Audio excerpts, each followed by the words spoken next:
All right, peace and much love. Zin Uru here. Welcome to the latest installment of Message from the Minister. This week's Message from the Minister is titled, Trust Your Purpose. Trust Your Purpose. I want to welcome y'all here. I'm so grateful to see each and every one of you across all time and space. We find ourselves together in spirit in this place. And to always mention this every week, what it does is it empowers the message from the minister, not only for, me who's speaking it, but also for you who's hearing it. God willing that whatever time and space you find yourself in, at least one piece of today, one piece of this day's lesson, this evening, this nighttime's lesson is that you are able to take a piece with you that's going to help you in your day-to-day living. I don't know about all these other paths that everybody's teaching on. I don't know all about all of that, but I do know about hip hop. I do know what I'm talking about when it comes to hip hop, when it comes to our spiritual path as hip hoppers. Why? Because I walked this path for many, many years. I've trusted my purpose. And if there's anything that I could just pass on, it's that, a lot of times we talk about, purpose, the book, The Purpose-Driven Life. Purpose is a very, not so much now in 2022, although it is there. But from 2012, 13, 14, 15, there was a lot, 2010 even going back, a lot of talk about what is your purpose, finding your purpose. The Secret was out, Bob Proctor, and all these other people were out and, talking about purpose. It was very interesting because, just 2005 when I hadn't really heard that kind of talk before. I was aware of it, but I never really asked myself that question, what is my purpose, until I met the teacher. And when the teacher asked me, what is my purpose, that was a great topic because, a great question, because what happened was it all of a sudden out of nowhere, in my life, I was like, what is my purpose? This is at 33 years old, and I was asking myself, what is my purpose? And so as I started asking that question, I started asking others, what's your purpose? What's your purpose? Or do you know your purpose? Or know your purpose? And always talking about this word purpose and what it meant.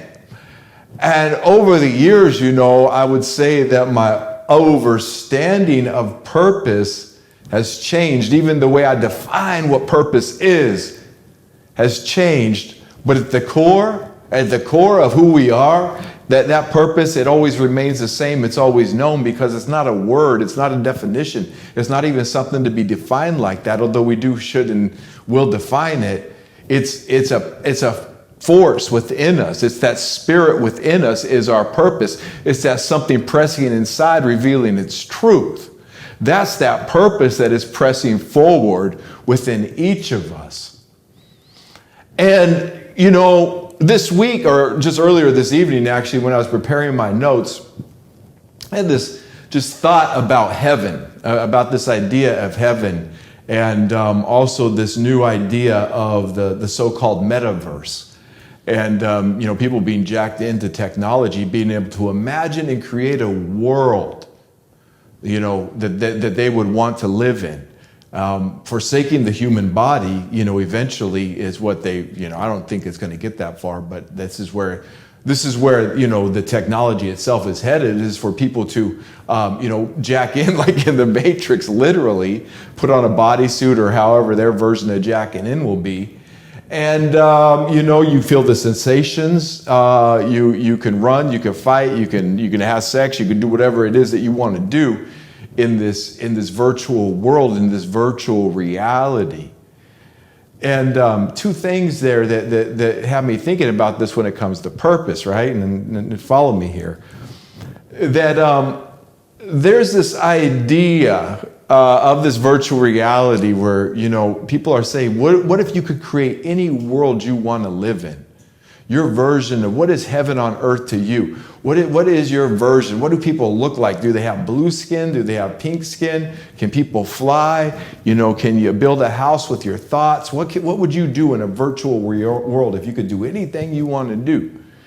And that's going to be the enticement for people to want to plug in, because it's like, what's your wildest imagination can come true in this virtual world? So the first thing being is that, your imagination being the key.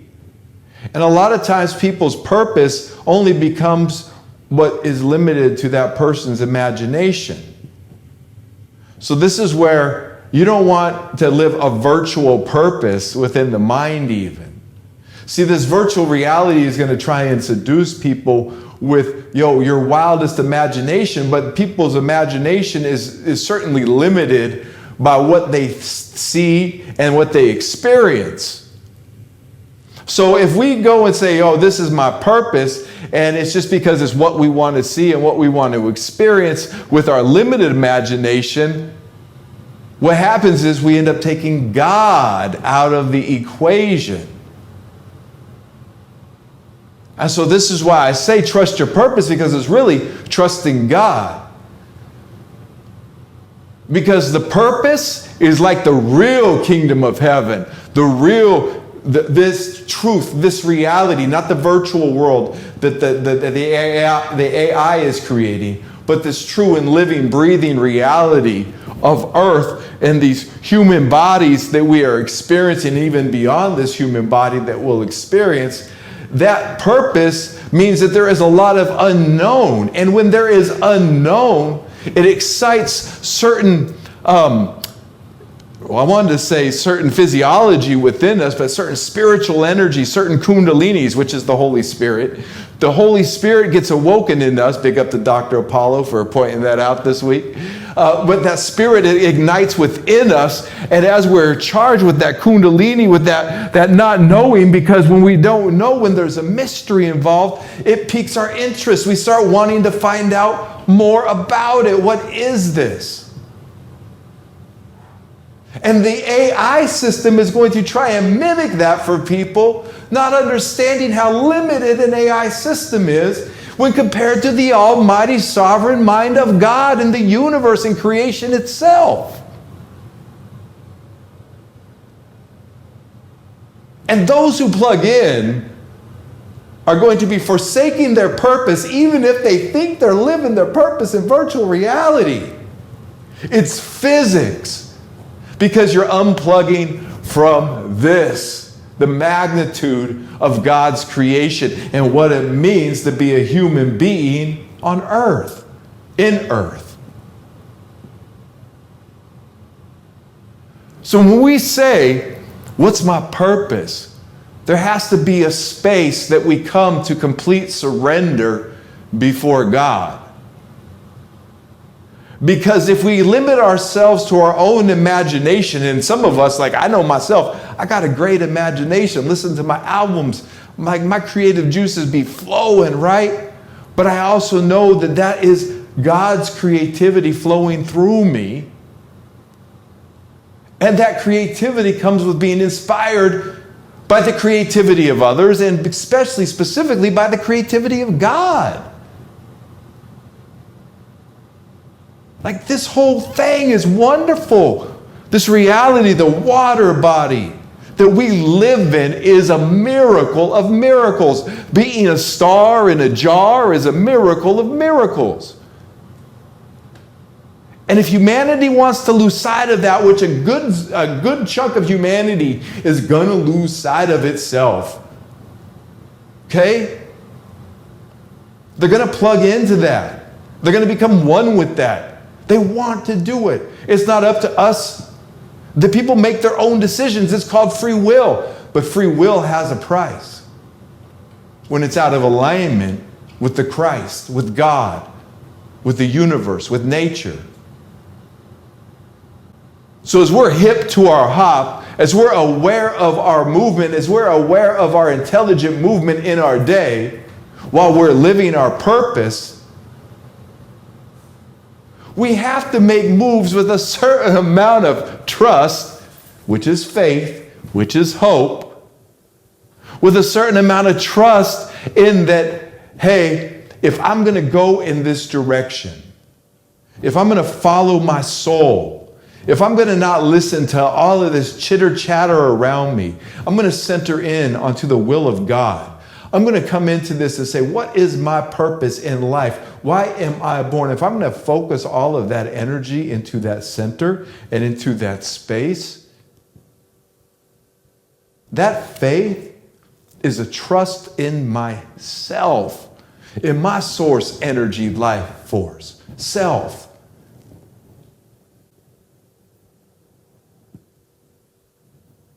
Now, back when the teacher was like, yo, Zin, what's your purpose? I remember, like, I thought, I didn't even ask him right there. I don't know what's your purpose, you know. I thought about it for a while because I wanted to give him an answer. I wanted to give him something solid, you know. And I didn't say I didn't know. I just said, yo, I'm still learning that. I'm still defining my purpose. And he said, bet, that's what's up. We'll talk, I'm going to ask you again. And so, you know, a couple weeks later, we were, you know, talking, and he says to me, so if you thought about that question, what's your purpose? How do you define your purpose? And I said to him, I was like, what's your purpose? How do you define your purpose? And he said, that's a good question. And he said, you know, I thought he was going to say, my purpose is to MC. My purpose is to preserve hip hop. And he said to me, he said, my purpose is to inspire anyone I come in contact with. And I was like, yo, that's intelligent movement. That's hip hop, right? Because if we can inspire everyone we come in contact with, we've got to be radiating and be aware at a certain level of our God force, of our nature, of who we really are. Now, of course, the teacher's purpose is preserving and teaching hip-hop culture. That's my purpose. That's many people's purpose who are joining us on this spiritual path. But this is new. This is just now starting. We don't have all the answers. We don't know everything, nor do we want to have all the answers, nor do we want to know everything, because our Creator, our God, the great event, the great oneness deity, who awoken hip-hop in an oppressed group of people in New York City, in the Bronx, specifically at Cedric and Cedar in 1973. And then that seed that started sprouting up and growing then goes across all of earth, all across the earth realm, and is inspiring people everywhere with a purpose in life. And I'm not just talking about the elements, breaking, emceeing, graffiti art, DJing. I'm not talking about, you know, the artistic elements of hip hop. We're talking about the spirit of hip hop that was awoken in others. There was something that awoken in us when we saw hip hop. We trusted hip hop. For good or for better, you know. I mean, hip hop is wilding out, right? A lot of people trusted what Pac had to say. A lot of people trusted what Biggie had to say. A lot of people, you know, trusted what 50 and M and KRS and you know, Chuck D. And, you know, there was a lot of trust in this community, and not ill-placed in any way. No judgment there. No, I'm not saying any of that. What I'm saying is inherently there was something in like, say, like the teacher, you know, in KRS-One. There was something I recognized about myself that I trusted when I saw him. I trusted myself more when I started hearing his music and the message and knowledge reigned supreme over nearly everybody. I was like, yo, I trust that.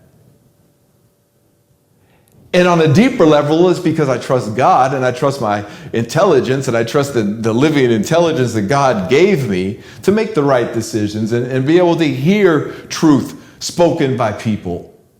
You know, they hear the truth of the prophets, or the truth of a Bruce Lee or a Bob Marley or a Martin Luther King or a Chuck D or, or the teacher. They hear that kind of a truth when it's spoken and have that level of discernment. That's a level of trust. But when it comes to hip hop, we trusted this culture because it woke up in us. It woke something up in us. I was way out in the Bay Area, out in the, I call it the suburban wasteland of Bay Area. We had these big factory, there's a paper mill factory and the Dow Chemical factory not far away. And, we used to, as supposedly this American suburb white 80s dream was, with both parents working full time and the latchkey kid, and like every minute of the day is taken up with some kind of activity. And, I didn't ever fit into that world. And my family really didn't either, because we were living above our means in that way. And but going back to the 80s though, and thinking about like with the way that hip hop came, hip hop hit me when Planet Rock came out, when Freaks Come Out at Night came out, when The Message came out, when Jam On It, and, so I go way, way back to them early 80s with hip hop, even pre-LL and Run DMC hip hop. Like, for real, there was something about that music that me and my brother just gravitated to, but there was something more about it, was the spirit of the culture. And through that, I'm talking like 4th, 5th, 6th grade, when we're hearing that music on the bus or recording it or getting a mixtape or, making our own tapes and things like that. And a whole lot of other music too just involved. It wasn't just, there was only like, 10 rap songs that you could really get a hold of back then. Living out there. So, but anyway, I'm just reminiscing now. Oh, so as I say, 7th grade comes along, and this is the way that trust and consciousness and culture works. 7th grade comes along, and I'm in a bigger school with a lot more kids from many areas, and I meet my homie, David. And David comes along, and David's a graffiti artist from Los Angeles, right? And he grew up in the culture in Los Angeles, and he saw somebody shot in front of him. He saw somebody killed with a shotgun in front of him, and his mom moved him and his sister and the family up to, he was a single mom, I believe, moved him and his sister up to her sister's house up in the Bay Area, near where I lived, near where we lived. And, so it was a change of scenery for him. And so here's this dude who's like the toughest dude in school, right? Everybody's afraid of this dude from LA, man. And he knows all the words. He got all the gear on. He dude was slick with it, right? He was. Everybody's like, yo, he's affiliated with gangs down there in LA, And it was funny because him and I hit it off right away, and we hit it off because I knew rap music. I loved rap. Right? And he was like, yo, have you heard this and this? And I didn't know none of it. And I was like, no. So he made me a mixtape, and he drew graffiti art, and he taught me how to draw graffiti art, right? I started doing, this is me right here, and this is me, right? That was kind of the style that I came up with. I mean, if you look, that's some old school style too, right? Because it was coming back up through, that was like probably 85, I'm guessing about that time. So anyway, 86, yeah, maybe 85, 86, the years all blur together. But so anyway, I recognized something about David that I trusted, and that was that he liked hip hop too. He loved hip hop. He could draw graffiti, and he taught me how to draw graffiti. And had it not been for that, like how, that's how I came across the teacher's music, KRS-One. Like the radio, I mean, if it was on a radio station, I don't know what radio station it was. That's all we had was the radio.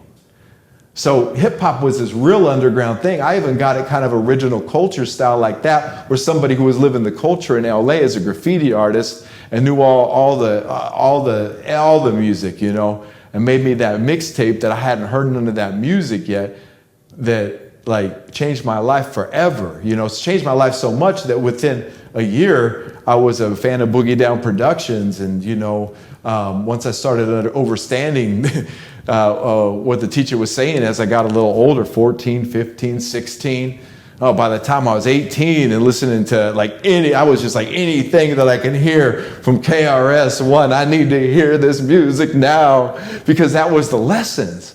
Because back then there wasn't a gospel of hip hop to go buy. There wasn't an online where I could go watch him teach. There was none of that. It was just, there wasn't even metaphysical lessons and books that we really knew about to go get. There was no Barnes and Noble. There was no internet, no Barnes and Noble. None of that. And it was glorious. Because when something meaningful came to you like hip hop, you treasured it. I treasured my graffiti art skills. I work on them. Well, I don't work on them every day now. I started MCing, and a lot of my creative energy and time has gone to the mic and as opposed to the pen and the pad. Pen and the pad with lyrics, but the markers on the paper.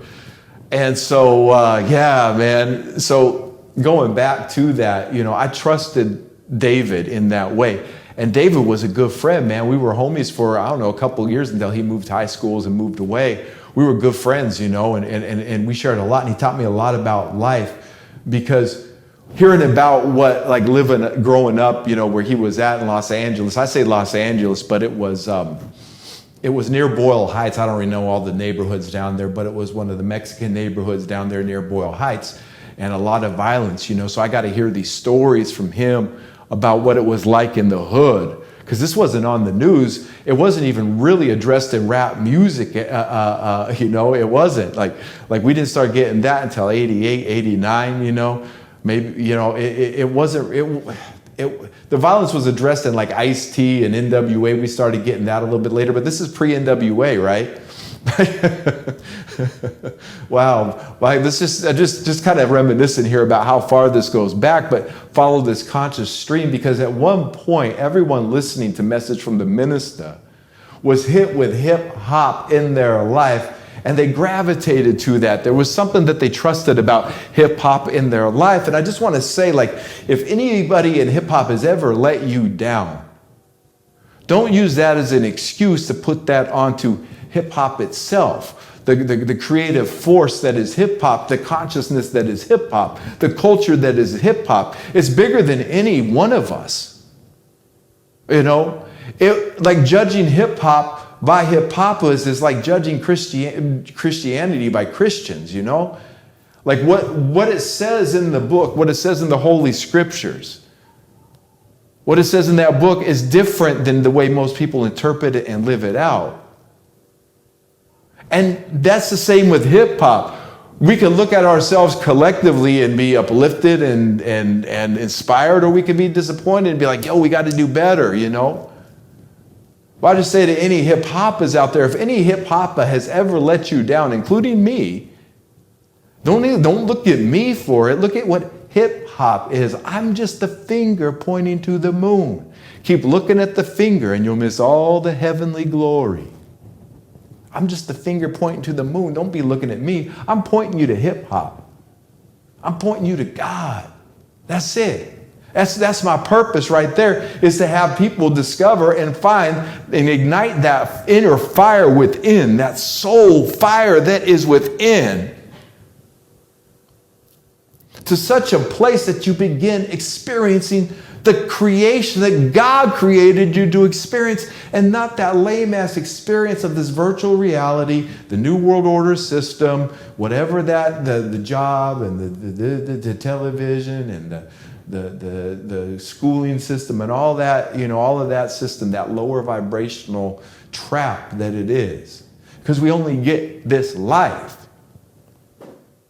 I say reincarnation is such an interesting thing. Like when you really understand what reincarnation is, you would never waste a life. And so many people right now are wasting their lives away, not living their purpose. And there's some people wasting their lives away believing that they're living their purpose. Because the system has them believing that their purpose is what the system designed their purpose to be. Not what God designed their purpose to be. See, when God's taken out of the equation and you just plug into somebody's system, whether literally plugged into the system or just symbolically plugged into the system, you'll find out that when we follow and hear God, life becomes an adventure. And that's why most people don't do it, because life is an adventure. There is an unknown, and people find comfort in what is known. They don't want to experience the grand adventure of life itself, so that when they leave, they say, yo, if anything, I had an experience in my time in earth. I had an experience. Most people don't have that experience when they leave. And I don't know how the whole recycling comes back. I don't sit here and profess to know how reincarnation all works and the recycling of the universe works. I don't understand all that and say I know all of that. But what I do know is that when you do wake up to your purpose and to yourself in this life, and you realize that, like, yo, there's this mystical experiencing happening all around us at all times. These crazy alignments that can only happen through God. This mystical feeling and this vibration and this knowing beyond knowing. I know things that I've never even read. I know things that I've never even saw or been taught. But somehow I know something. And what do I know? I know myself. I'm beginning to feel myself at home. And I'm touching my soul and I'm feeling my soul. And I hear this sound in my head and this being is talking to me and communicating back to me. Like, yo, for real, my nobility? That's the only truth there is. Everything else is window dressing, for real. And it's fun. I have a lot of fun creating in this space. I got an 18-track album right now, ready to drop. 18 tracks.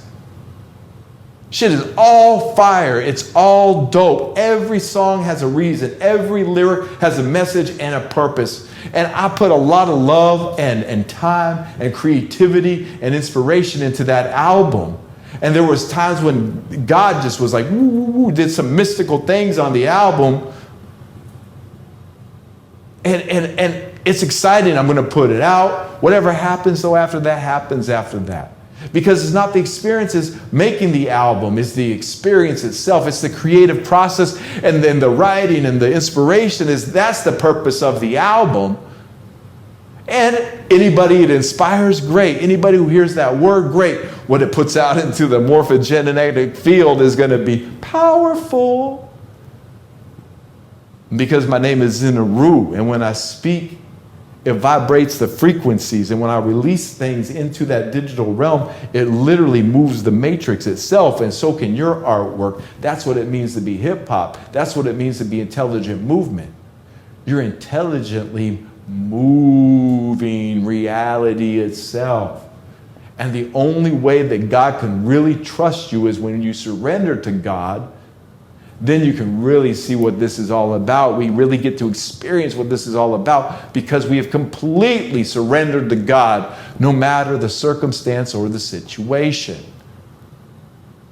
I'm going to put this up on the screen here because we talk about trust and purpose a lot.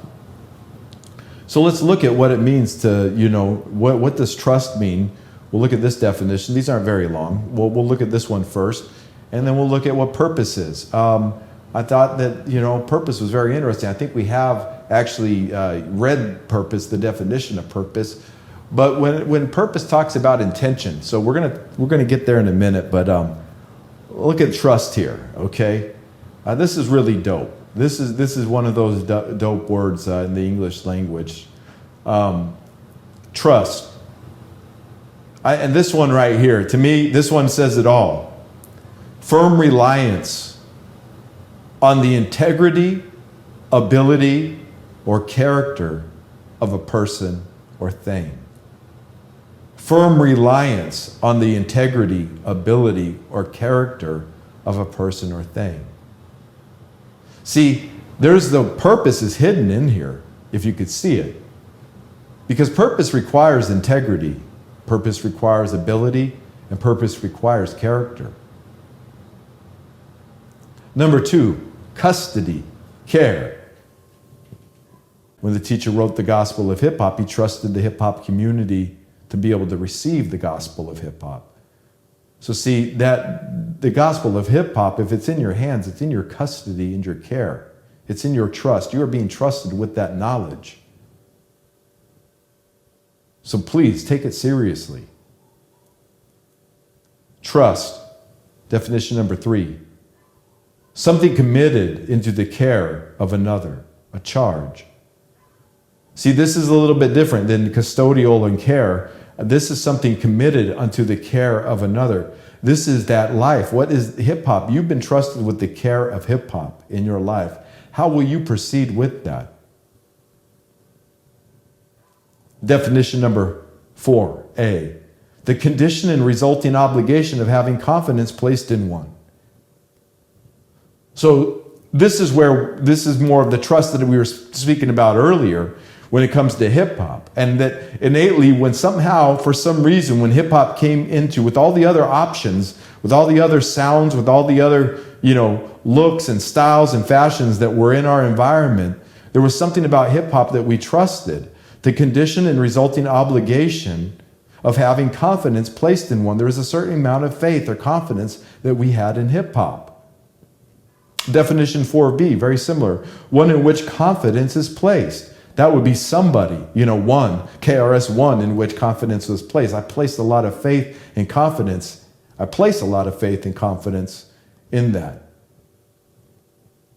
Definition number 5, reliance on something in the future. Hope. Now, we just covered hope last week, and hope is hop, literally spelled H-O-P. The original, the phonetic spelling of hope is H with a little squiggly over it, O-P, hop, and had the same word hoppin' as hop. Hope and hoppin', hope, hoppin' and hop have the same root word. So when we talk about hop being movement, and we talk about intelligent movement, well, reliance and ability of, reliance on something in the future, hope, when we have intelligent movements, that's something that we can rely on. And intelligent movement, where are we moving? We're always moving towards what we call the future, although it's the everlasting now, always the everlasting now. Definition number 6, reliance on the intention and ability of a purchaser to pay in the future, credit. So that's somebody trusting you with credit or a loan. A legal title to property held by one party for the benefit of another. That's a legal trust. The confidence responded in a trustee when giving the trustee legal title to property to administer for another together with the trustee's obligation regarding that property and the beneficiary. This is really deep. If you want to get into it in the gospel of hip hop, it talks about what it means to legally own something. Is the one who is using it legally owns it. So this is why we have to put our hip hop skills and our hip hop culture to use, because there's other entities that know its value, and you could see them trying to thieve it. They've stolen a lot of it. They try and mimic it. Always remember, hip hop is not for sale. It's not a product to be bought or sold. Hip hop is a form of consciousness. It's God's promise to us. So they can try and mimic it. But those of us who are the true caretakers, that gets into what the world would call ownership as caretaker. If you're a caretaker of hip hop, it's your sacred duty and obligation to uphold that. C, the property held. Definition number 8, a combination of firms or corporations for the purpose of reducing competition and controlling prices throughout a business or an industry. Yeah, they're going through that in Canada right now with their prime minister. Yeah, won't get into all that, but... Okay, now we'll go down to trust as a verb. The action of trust, the living of trust. To have or place reliance or depend upon. Trust in the Lord, trust in destiny, trust in God, trust in yourself, trust in your purpose. That's this definition right here. To have or place reliance or depend upon. To be confident, to hope. Once again, hope, hop is here. To sell on credit. To have or place confidence in, to depend on. But see, that sell on credit is good too, because if you're an artist, get that 50% up front before you perform. You're going to trust that they're going to give you the rest of the money that when you get there. And they're going to trust that if they give you half of that money, that you're going to show up on time. Build trust with one another, hip-hoppers. This is what the Hip Hop Declaration of Peace is about. It's to build trust with one another. Definition number 1, to have or place confidence in, to depend on. 2, to expect with assurance, assume. To place in the care of another, to entrust. What has God entrusted to you? Your purpose. Hip hop. Definition number 5, to grant discretion, to confidently. Can you be trusted? Can you be trusted? Can somebody say that they trust you because they are confident in you? Or me, or any of us? Can we be trusted? In the possession or care of a trustee, you would be the trustee of hip hop, if God has put that in your care. The Middle English, trust, perhaps from Old Norse traust, which is confidence. See, trust is faith and confidence and hope. All right, let's take a quick look at this word purpose here. Now, this is really fun. Because as you're defining your purpose, let's read what the definition of purpose is. Remember, purpose is something that we're continually defining and refining as we live it. Definition number 1, the object towards which one strives or for which something exists, an aim or a goal. What's the purpose of what you're doing? That's the hip. When you know your purpose, you're hip to your purpose. What is it that you're doing? What is your aim? What are you aiming towards? What is your trajectory? One of the most listened to message from the ministers is, what is your trajectory? What are you aiming towards? What is your goal? That's purpose. And it can be, my goal is to get that new Corvette, or my goal is to live health, love, awareness, and wealth. Which one is more important to you? And be real with it. There's no judgment here. Definition number 2 of purpose, a result or an effect that is intended or desired, an intention. Wow. Purpose is your intention. What do you intend? What are you intending with your movement? This is, once again, hip hop is intelligent movement. What is your intention? That's the hip, knowing your intention. That's the intelligence, intention. That's the hip. Definition number 3, determination, resolution. He was a man of purpose. Wow, we need more determination and more resolution in our day-to-day living. This is the purpose of purpose. Determination and resolution. Some willpower. Definition number 4, the matter at hand, the point at issue. What is the purpose of what is happening right now? Wow, see, so purpose. Purpose being that aim or intention. My aim is to inspire everyone I come in contact with. Well, that's amazing, because you can inspire people just by the way you walk, by the way you carry yourself, by the way you talk. The tone of our voice may inspire somebody in our environment. It don't always have to be that we just go around just saying the greatest words to people, although it is nice to say something nice to somebody. Draw attention to something you like about that person in public. He puts a smile on their face, warms their heart for a moment in a world that's gone cold in a lot of ways. What's your aim and what's your intention with your life? What's the purpose of your life? What's the aim or intention of your life? To inspire others, to preserve hip hop? The intention of my life is to know God's will, plan, and purpose of my life. And then the intention is to not only know it, but to live God's will, plan, and purpose for my life. To know why God created I to be, and then to live what God created I to be. That's purpose. And there ain't nothing better. Like, because what happens is once you start vibrating at a frequency to where you're living your purpose, you'll come across more people who are living their purpose. And then your friends or your acquaintances and your associates and those just in your social group and circle become those who are inspired with purpose.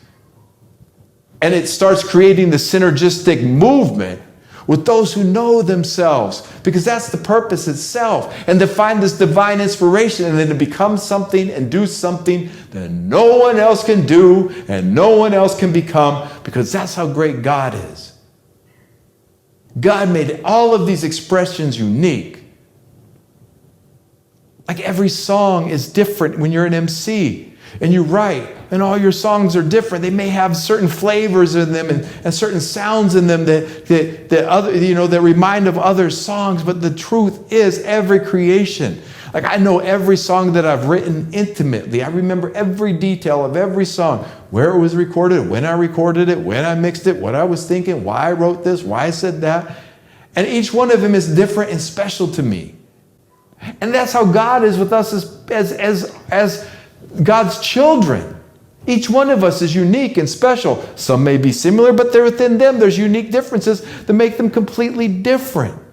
And that's the thing. That's the beauty of this. Only you can live your purpose.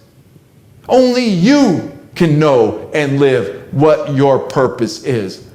People can help you find your purpose, but nobody can live your purpose for you. And people can help you define your purpose, but nobody can define your purpose for you. You get to decide. What is your aim? What are you aiming towards? What is your goal? And then trust in it. This is where it's at. This trust, that faith that we put into it, that confidence that we have in our purpose, is what propels, moves, maneuvers. That's the hop, that's the hope, that's the movement, that's the trust. Trust is hope. It's synonymous with hope. Trust and hope, synonymous. So that's the movement, that's the hop. Trust is the movement. Purpose is the knowing. Purposeful movement, purposeful trust is intelligent movement, because we know why we're here. We know why we move. We are hip hop.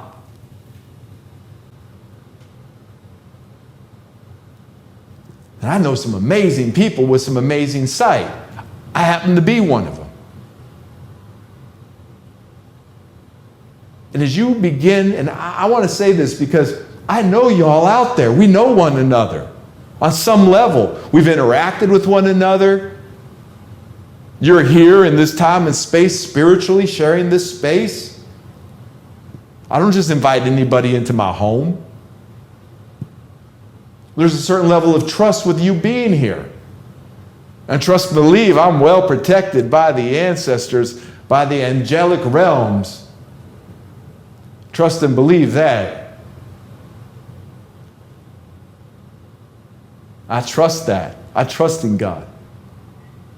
I trust in the nature of why we were created. So now comes the other part. What is it that we do on a daily basis? Because once you find your purpose, as I said before, it's always going to be revealing itself to you. It's always going to be growing and transforming and wanting to express this way and wanting to express that way. And each message from the Minista is different in that way, because this is my purpose. So each one is going to be expressed, even though I say a lot of the same things week in and week out, because this is what it's about. It's the repetition. Repetition is the mother of skill. We repeat certain things. We repeat certain habits. We repeat certain words. We look at them in different ways. But it's that repetitive that gets the job done. It's that day in and day out. Those things that others don't want to do is why it's holding them back. Anybody would make an album if it was easy. But you know how long and hard it takes to learn how to take a DAW and learn how to master it and mix and engineer and edit? Everybody would just grab a mic and rap if they could. But do you know how long it takes to learn how to rock an audience, to have rhymes ready, to be able to freestyle, and to have energy and be lively and not be afraid? Like that takes time and energy and effort and purpose to pick up a mic and rock an audience. And whatever that is, if you're a chef and you can cook a dope meal, even if you were gifted in that area early on, like it takes time to become, a 4-star chef, a Michelin star chef, and, to go out there and have the world be like, just people want to pay $100 a plate for your food, or $1,000, or whatever that craziness gets to be at all those levels. Or you just create the dopest, food truck where for like $5 somebody gets a great meal that tastes good and is nutritious and it's got your signature and your style and flavor in it. So this is what I mean. As we grow, how do we know what we're growing? How do we understand and know what our purpose is as we're moving through this time space that we call Earth? Well, this is where we get into perform listening. And this is where the trust comes in. Because we trust that if we perform listening, we're actually listening to something that is speaking back to us. We'll see that in a minute. I wanted to revisit perform listening. I don't know, perform listening probably is the most read part of the gospel of hip hop on Message from the Minista. I think this is the 3rd or 4th time if I go back. But every time we do these, not every time, but often when you do the Message from the Minista, it's like, I want to bring up perform listening again. Because listening is so important, because listening is where the inspiration comes from. Let's just put it up here before we close. Oh, wait, I don't need that. I need this. Now, this is so important because what we want to do is we want to take what we learned about trust, which is faith and hope. We want to take trust and competence and all those things. We want to take that trust. And then when we talk about our purpose, which is our intention, what we're aiming towards, what we're moving towards, we want to take that trust and that purpose. And how do we discover that? What is that place where that trust and that purpose come together? Right here, watch, perform listening. This is so important. More than being a good speaker, be a good listener. Develop the ability through practice to truly listen and comprehend the subjects, topics, concerns, and causes of others without judgment or prejudice. Practice giving your full attention to a person. Practice the art of temporarily setting aside your own desires and concerns so that you may experience the speaker's world. From where? From within yourself. Watch how this gets into purpose here. For until you are willing to enlarge yourself as to include others unconditionally, it shall be difficult for you to truly listen to another. The act of truly listening to someone requires some love or care for that person. It is difficult to truly understand another person without first making room for that person within yourself. True listening requires the total acceptance of the one speaking. True listening is about true sharing. It is the union of interests. Now, while on the surface, of course, this is talking about listening to our loved ones or those listening to somebody else. This is sound advice in life. This is how you will win friends and influence people, by truly listening. But the deeper level to this part right here, these first 3 paragraphs, is this. When you're talking about what is my purpose, you are listening to your higher self. We are making the space and truly listening to that version of ourself, that higher self. This is where faith and trust come in. Let's continue. Paragraph number 4. God listens and speaks through many kinds of people as well as circumstances and situations. Perform your listening. Don't just hear. Train yourself to listen. Like your eyesight, you can direct your hearing. You you actually can hear what you want to hear. You can hear the ignorance and immaturity of others, or you can hear God. The decision, freedom, is always yours. You can hear ignorance, but you do not have to listen to it, including the ignorance coming from yourself, my nobility. Let's be real. Direct your ear to hear, and then listen to God's instructions instead of the world's instructions. Know God's voice. It is difficult to live by faith or in spirit if you cannot truly hear or even speak the voice of your God. Know this, the brain selects certain sounds to hear, and you select out of those sounds what you want to hear. Throughout the day, direct your brain to hear the messages of God. They may come when you least expect it, from unusual and non-traditional places. Practice your spiritual sensitivity and use your intuitive abilities daily. You can begin with prayer, then affirmation, then visualization, then actualization. Through each stage of growth, it is the discipline to listen and comprehend the voice of God that provides the greatest guidance through the obstacles of the streets. This right here, my nobility, this is why I wanted to perform listening in again. Listen for your purpose and listen through your purpose. Those who know their divine purpose can practice listening to that small, inner, background voice inside of them. It usually tells them what to do as well as what not to do. But most people ignore their still small voice, only to regret making a decision contrary to the will of that still small voice. In sorrow and regret, they say, I knew, I should have, or something told me to. It is this cycle that must be reversed. You must eventually develop the ability to hear clearly and obey that inner voice that warns, guides, and teaches. You must learn how to act upon the messages of God. Take some time to listen to silence. God speaks silently and quietly. This is about survival here, my nobility, and what's coming into this world and on this earth right now. What your future is going to face. You need this ability to keenly listen and know what God is saying, why God is saying it, and to hear the voice of God, and to even speak with the voice of God. This is about survival.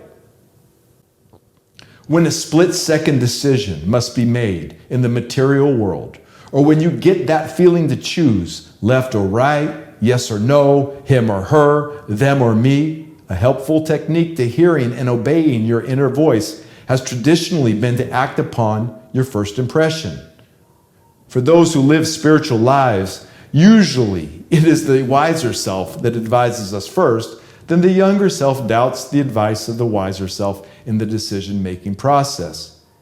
Even if your first impression or feeling proves to be an immediate failure, always remember that what appears to be a failure in the present isn't always a failure in the future. Trust in God.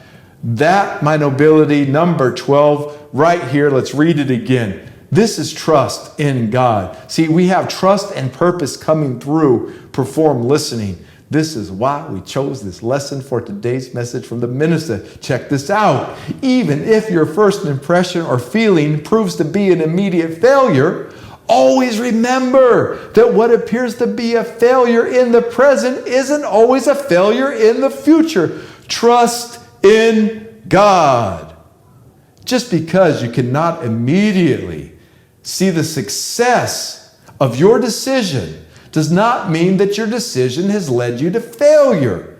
Trust in God. Trust in God, my nobility. Just because you don't see it success doesn't mean that it won't be successful. Trust in God. Be patient. Perform patience with trust.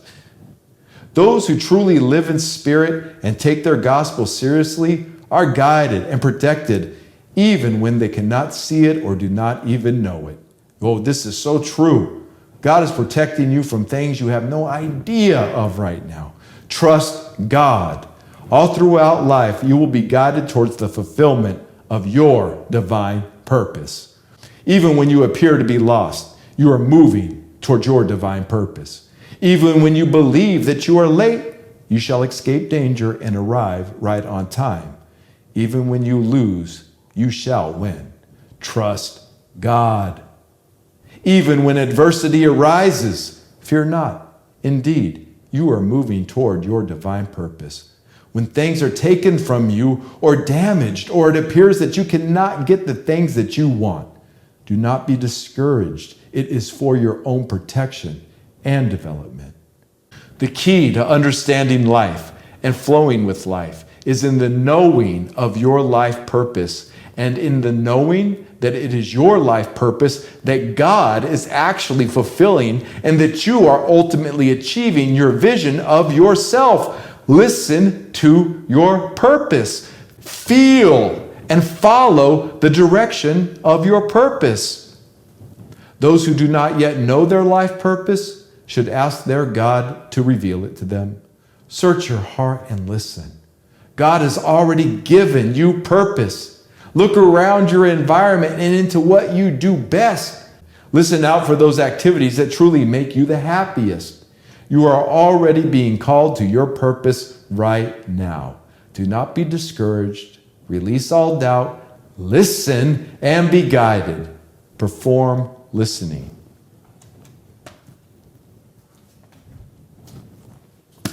Perform listening, my nobility. It's all there, the trust and the purpose. Trust your purpose. Go to Perform Listening and study Perform Listening again this week. Because remember, even if you're already living your purpose, it's something that's always growing when we're living our purpose. Our purpose is reshaping, it's reforming, it's growing, it's transmuting, it's revealing itself to us on the daily. Perform Listening says, listen to your purpose and listen through your purpose and listen as your purpose, listen for your purpose on the daily. It's not just a one-time thing, a one-off thing, and then all of a sudden, I know my purpose and now I'm done. I know my purpose, I'm good. I don't need all that, I'm all, nah, it ain't about that. And then the trust in your purpose is the trust in God. I had something I wanted to close on. I'm going to look at my notes here real quick. I actually opened with what I wanted to close on, but this is very important here. This is very important here, okay? Because when you're living your purpose, you're going to come across a lot of scoundrels. You're going to come across a lot of people who are full of it. You're going to come across a lot of doubters. You're going to come across a lot of liars and cheats and thieves. And it's great. What a blessing. What a blessing to live in a world full of narcissisms and narcissistic people to overcome. What a world to overcome all the liars and the cheats and the stealers and the thieves and all that. What a great way to overcome and strengthen our purpose by recognizing what our purpose is and how unique it is to us. People will fake the funk with their purpose. They'll say their purpose is one thing. People hide behind religion a lot and do this. This is why a lot of so-called spiritual people, they don't want to actually live and truly know God. They want the sex that comes with living a spiritual life because, spiritual living can be very sexy to some people. Or some people will want the fame that comes along with the hip-hop lifestyle, so they'll pretend to be walking that spiritual temple, a hip-hop path, but they really want to just get put on. I've seen it, witnessed it many times. And on an intimate level, people will pretend to be all about that life, I'm all about the temple of hip-hop, but really they're just all about getting their career off the ground. And the gospel warns us of those people. You're going to come across that in your life. And the point being is that people are going to just say that their purpose is one thing, but really their aim is something else. And they want to use the talk and this and that or purpose to really just sleep with a bunch of women. I ain't judging nobody, but just know it for what it is. North Cali spiritual community, a lot of them dudes is just about getting laid, I ain't judging, I'm just saying. There's a lot of hoes, pimps and hoes, Beware, there's one of my favorite daily freestyles is beware the spiritual, it says, beware of the spiritual pimps and spiritual hoes, because the spiritual clothes, they think they know. Or you think they know. See, people will put on spirituality as this garb and have all this fancy spiritual language, but really what they're doing is living a carnal life and wanting carnal results. They don't want the true Christ in their heart to awaken. Why? Because that ain't easy. It ain't for everybody. You really want hip-hop consciousness to reveal itself? You really want God to reveal itself to you? People are going to think you went nuts and crazy. Everything you think you may have known about reality may come crashing down around you, but you will be taken care of. God will take care of you when you ask that question and begin moving on that question. Why do we say trust in God? Because that's the only way you're going to get through is trusting God. But most people don't want to trust in God. They want to fluffy, I'm spiritual, look at me, everybody look at me, be spiritual as can be. But they're living carnal. Because they don't even want to face what the reality of God is. They don't want to be screaming in the corner alone going, no, I don't want to see anymore. Game over, man, game over. That's spirituality. What was the one, Vanilla Sky? Tech control or tech support, I want out of this matrix now. You're going to get there to some degree or another. I went nuts. I've been there, curled up in the corner. No, I don't want to see anymore, God. Just stop showing me. And God's like, I'm going to keep showing you. You'll see more. You're done when I say you're done. It's like the Daredevil one. I loved it with the Daredevil and Stick. And he says, I'm done. He goes, I'm done learning all these life lessons. And Daredevil says that the Stick, and he says, well, life ain't done teaching you lessons. Or life ain't done, yeah. He said, I'm done with all these life lessons. He said, well, life ain't done with giving you the lessons. And that's what it is. You might be like, yo, I'm just done with this whole life, this whole purpose. Oh, I'm throwing my hands up in the air. Your purpose is going to be like, you ain't done with me yet, homie. You call me into existence. God's the same way. You're going to be like, oh man, now I see God, and oh man, this is kind of crazy. I need some help. Oh man, like Neo trying to get out of the matrix. No. God's like, yeah, you out of the matrix now. Wake up. That's what happens. I mean, and I could say that confidently. Why? Because it happened to me, and I know others that it's happened to too. Like that spiritual life way, this is my disclaimer on anything I say on Message from the Minista. That spiritual life, when you really want to touch God and you get touched by God, you might go insane. Insane. Not unsane, which is what most people think insane is, but you go insane. You become sane. But you got to let go of the craziness that was possessing you before. Because to see God, you were seeing something else. If you weren't seeing God all along, you were seeing something else. And when that something else starts leaving you, the illusion starts going, people go through all kinds of spiritual breakdowns. And, but it's okay. You'll get through it. That's the trust in your purpose. That's the process. There's a process that you got to just be like, okay, I'm going in. And it ain't the same for everybody. I don't know what it's going to be for you. I don't want to scare you off, but I also don't want to give you any false pretenses that the spiritual life is anything other than it is heavy, it is truth, it's a scary place. That's why most people can't go there with it. And even the people who pretend to be spiritual ain't gone there. And when you've gone there, you look at all these spiritual phonies out there, you want to smack them up or write a diss track. I write diss tracks about them. Not specific names. I don't call out specific names. You listen to my album, I'd be dissing the spiritual communities all the time, the so-called spiritual communities all the time, because they're whacking corny to me. You see right through it. They don't have it. They be looking all fancy and be saying all this fancy stuff, but when shit really goes down, they don't got nothing to say. Nothing. I didn't hear all these people all the way up until 2019 or 2020. When 2020 hit, they all shut the fuck up, and they ain't said nothing since. A lot of them. I mean, I remember just seeing my Facebook feed full of people being like, yo, that's annoying as fuck. This dude don't even know what he's talking about. But that's the truth. And when you got true spirituality, when the storms of life hit and you know how to weather the storm, and not only weather the storm, but help other people weather the storm and inspire others, that's God. What else can it be but God? And the only way to know God is to feel God and to see God and to touch God. And God's like right here in our face. And remember, your purpose is always with you. It's already with you. You already know what your purpose is. You might be hiding it from yourself because you're playing some kind of little, joke on yourself, some cosmic, game you're playing with yourself. I'm going to forget that I know my purpose, and I'm going to forget that I'm a child of God. I'm going to forget my God force within. And then you do. But then you remind yourself of who you are. Remember who you are and what you are and why you were created. Why are you you? Going way, way back to an early message from the Minista. Why are you you? Why do you do what you do?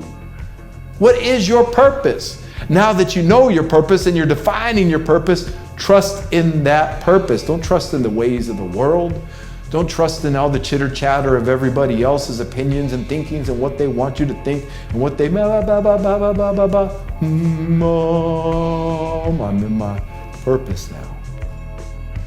Or I'm in my purpose, motherfucker, get back. It's real like that. But in closing, let's just say this. Once you know your purpose and you're writing your book or you're recording your album or whatever it is that your purpose is, that the way you fulfill the purpose, the actual action you take of fulfilling that purpose, whatever that is, what comes along with that purpose is what's called fulfillment. And a lot of people don't feel fulfilled in their lives. And that's great because that when you feel like you're lacking or you're unfulfilled, that leads to ask the questions, what is my purpose? Because purpose will bring you fulfillment. And that's what I want to say to close this out on. That's the special gift of purpose. When you feel fulfilled inside, what is that fulfillment? That's the Spirit of God. You are alive and full of the Spirit of God. That's the fulfillment. Hip hop will lead you and give you purpose in your life. Hip hop will give you fulfillment in life. God will give you fulfillment in life. Your purpose will give you fulfillment in life. Fulfill yourself. Get full of the Spirit, my nobility. It is energizing. It is revitalizing. It is healing. It is great. It is unfathomably love, perfection, beauty, grace, joy, abundance, peace, prosperity, health, love, awareness, and wealth. And there it is. Hey!